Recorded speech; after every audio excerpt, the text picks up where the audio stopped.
What if on one date they eat with an Asian family? Is that crazy?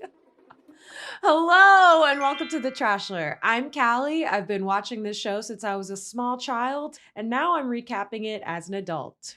Yay. Also, I got COVID for the first time ever. So, with the symptoms I had and this week's episode, I am truly in an uncharted ring of hell. But first, a quick shout out to our Fantasy League winner of the week, Stephanie. You really were a dolphin in an ocean of shrimp. No, no, no. You know what? After this week, Was you in the hot tub when I asked you off on shrimp? This isn't about shrimp. I don't care about the shrimp. I am done with the word shrimp. You know what? From this point forward, I'm going to be censoring the word shrimp.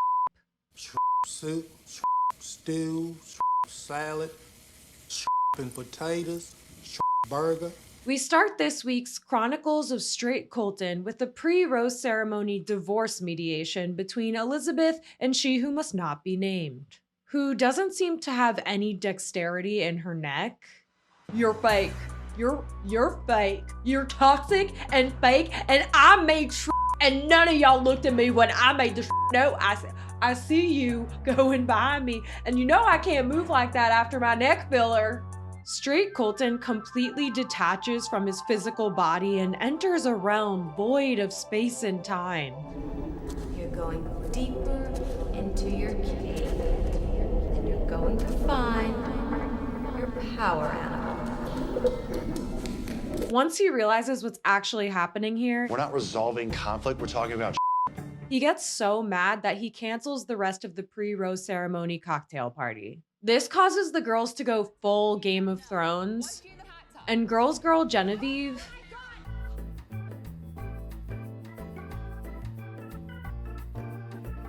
pops off on She Who Must Not Be Named. What am I not getting? What am I not getting? We finally get to the rose ceremony, and Straight Colton thinks with his dick and sides with the Death Eater. So yeah, Elizabeth went home in the midst of gate, which sucks. It's like so depressing. And the worst part of it is that I can't help but think, is it because She Who Must Not Be Named is 29 and Elizabeth is 32? Is that so bad of me that that's the first thing I thought of? Like, am I ageist? Is there a part of me that secretly hates myself because I'm in my 30s? No. Age is a privilege. I have many hot years ahead of me. We travel to Beyonce's hometown, and Gabby reads her audition lines for the next Halloween movie. Justice wasn't served, Right. It's Right. hard when evil wins. It's not fixed. Straight Colton is reunited with one of his best friends who lives there, and the way his facial expressions changed once Straight Colton mentioned drama, oh my god, priceless. Pilot Rachel gets the first one-on-one, and Straight Colton says this. country clay might come out, whatever that means. You said it. What do you mean you don't know what it means? If you don't know what it means, then who does, okay? Who? There's no way to say this that isn't weird as so I'm just gonna rip the Band-Aid off. You got your helicopter dates, you got your skydiving dates, and then you have the date that we had this week, which is eat with Asian family. Yes, Straight Colton and Pilot Rachel briefly rode horses until they stumbled upon a conveniently diverse family. I can just picture the Bachelor overlords discussing this idea.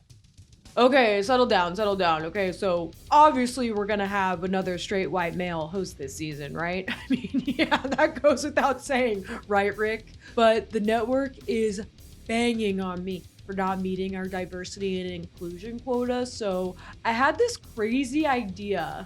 What if on one date they eat with an Asian family? Is that crazy?